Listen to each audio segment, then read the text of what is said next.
നിങ്ങളുടെ പ്രാർത്ഥനകൾക്ക് മറുപടിയായി. എല്ലാവർക്കും യേശുക്രിസ്തുവിൻ്റെ നാമത്തിലുള്ള സ്നേഹവന്ദനത്തെ അറിയിക്കുന്നു. ഒരുപാട് നാളുകൾക്ക് ശേഷമാണ് ഞാനൊരു വീഡിയോയുമായി വീണ്ടും വരുന്നത്.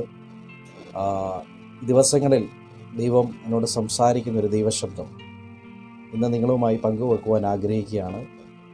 ലൂക്കോസിൻ്റെ സുവിശേഷം 1-ാം അധ്യായം അതിൻ്റെ 13-ാം വാക്യം.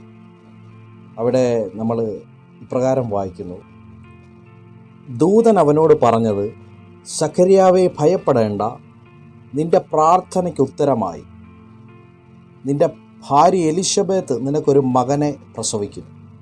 അവന് യോഹന്നാൻ എന്ന് പേർ ഇടണം. എന്നെ സ്പർശിച്ച ഒരു വാക്കിതാണ്, ഈ വാക്യം ഇതാണ്: നിന്റെ പ്രാർത്ഥനയ്ക്ക് ഉത്തരമായെന്നുള്ളത്. നമ്മളേറ്റവും അധികം ഇഷ്ടപ്പെടുന്നതും ആഗ്രഹിക്കുന്നതുമായ ഒരു കാര്യമാണ് പ്രാർത്ഥിക്കുന്നവർക്ക്. നമ്മൾ പ്രാർത്ഥിക്കുന്ന വിഷയങ്ങളുടെ മറുപടി ലഭിക്കുക എന്നുള്ളത് നമ്മൾ ഏറ്റവും സന്തോഷിക്കുന്ന ഒരു കാര്യമാണ്. എന്നാൽ ഒന്ന് ചിന്തിക്കണം, നമ്മൾ പ്രാർത്ഥിക്കുന്ന വിഷയങ്ങൾക്ക് എല്ലാത്തിനും മറുപടി ലഭിക്കാറുണ്ടോ? അല്ലേ? നമ്മുടെയൊക്കെ ലിസ്റ്റിൽ ഉള്ള പ്രാർത്ഥനാ വിഷയങ്ങളിൽ ചിലതിനൊക്കെ ഇനിയും മറുപടി ലഭിക്കേണ്ടതായിട്ടുണ്ട്.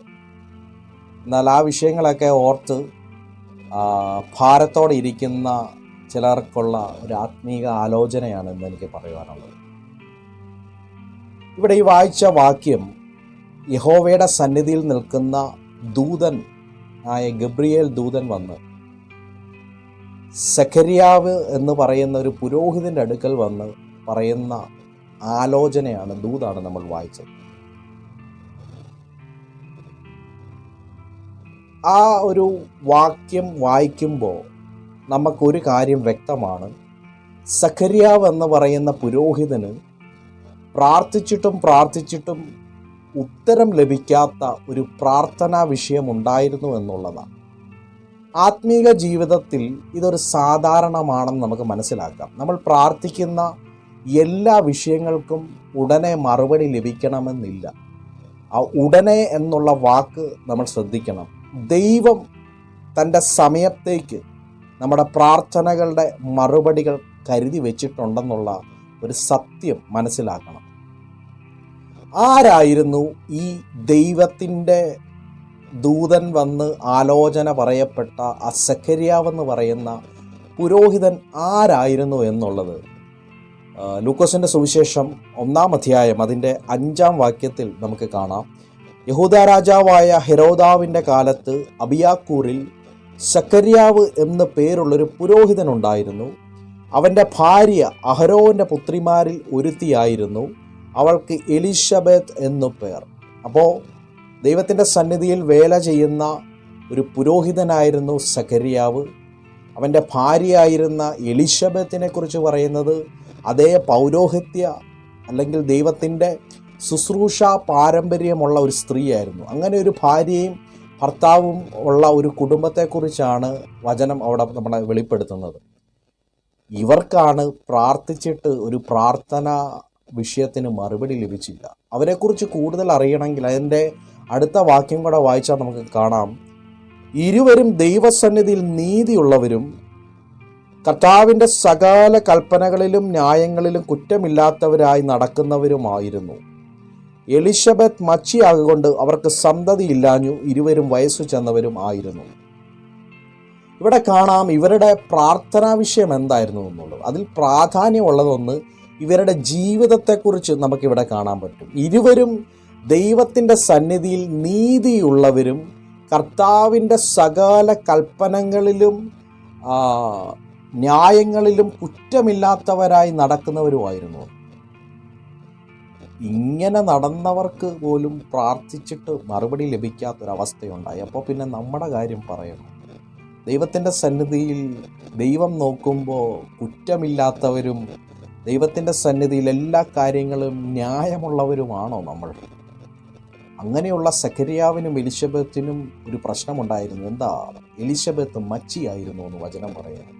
അവർക്കൊരു തലമുറയില്ലായിരുന്നു. അപ്പോൾ ദീർഘനാളുകളായി തങ്ങളുടെ ശുശ്രൂഷ പാരമ്പര്യത്തിന് വേണ്ടി ഒരു തലമുറയെ ആഗ്രഹിച്ച് പ്രാർത്ഥിച്ചു കൊണ്ടിരുന്ന സഖര്യാവും എലിശബത്തും ഒരു ദിവസം യഹോവയുടെ സന്നിധിയിൽ ധൂപം കാട്ടുവാനുള്ള നറുക്ക്, ശുശ്രൂഷ ചെയ്യുവാനുള്ള അന്നത്തെ ക്രമീകരണ പ്രകാരമുള്ള നറുക്ക് സഖര്യ പുരോഹിതന് ലഭിക്കുകയാണ്. അവിടെ ചെല്ലുമ്പോഴാണ് യഹോവയുടെ അരുളപ്പാട് ലഭിക്കുന്നത്, നിന്റെ പ്രാർത്ഥനയ്ക്ക് ഉത്തരമായെന്നുള്ളത്. ഈ സഖര്യാവിൻ്റെ പ്രാർത്ഥനയുടെ ഉത്തരത്തെക്കുറിച്ചൊന്ന് ചിന്തിച്ചാൽ, ഇവർക്കുണ്ടാകാനുള്ള മകൻ നമുക്കറിയാം യോഹന്നാൻ സ്നാപകനാണ്. അതായത് യേശുവിന് വഴി ഒരുക്കേണ്ടവനാണ് ഇവർക്ക് പിറക്കേണ്ട സന്തതി. അപ്പം ഈ സഖര്യാവിനും എലിശബത്തിനും ഒരു തലമുറ ഉണ്ടാകുക എന്നുള്ളത് ദൈവത്തിൻ്റെയും ആഗ്രഹമായിരുന്നു.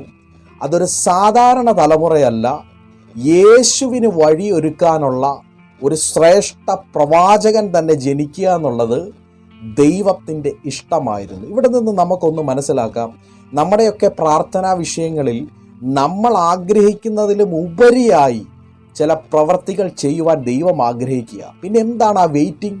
എന്തിനാണ് ആ കാലതാമസം? നമുക്കറിയാം, ഈ സഖര്യ പുരോഹിതൻ്റെ അടുക്കൽ ദൂതൻ വന്നതിന് ശേഷം 6 മാസത്തിന് ശേഷമാണ് മറിയയുടെ അടുക്കലേക്ക് ഇതേ ദൂതൻ ചെല്ലുന്നത്, മറിയയും ഗർഭിണിയാകുന്നത്. അപ്പോൾ യേശു നമ്മളൊരു രീതിയിൽ ചിന്തിച്ചാൽ 6 മാസം മൂപ്പ് വേണമെങ്കിൽ ഹല്ലേലൂയ നമ്മുടെ യോഹന്നാൻ സ്നാപകൻ ഉണ്ടെന്ന് വേണം പറയാം. യേശു ജനിക്കേണ്ട കാലഘട്ടം വരെ സഖര്യാവും എലിശബത്തും വെയിറ്റ് ചെയ്യേണ്ടി വന്നു. ഇതാ സത്യം. ഞാനിവിടെ പറയാൻ ഉദ്ദേശിക്കുന്നത് വളരെ സിമ്പിളായിട്ടുള്ളൊരു കാര്യമാണ്. ദൈവം അവരെ കൊണ്ട് വെയിറ്റ് ചെയ്യിപ്പിച്ചത് ഏറ്റവും ശ്രേഷ്ഠകരമായി തൻ്റെ പുത്രൻ ഭൂമിയിലേക്ക് വരുമ്പോൾ, ദൈവം അയക്കുമ്പോൾ അവന് വഴിയൊരുക്കേണ്ട ഒരു തലമുറയെയാണ് സഖര്യാവിനും എലിശബത്തിനും വേണ്ടി ദൈവം കരുതി വച്ചിരുന്നത്.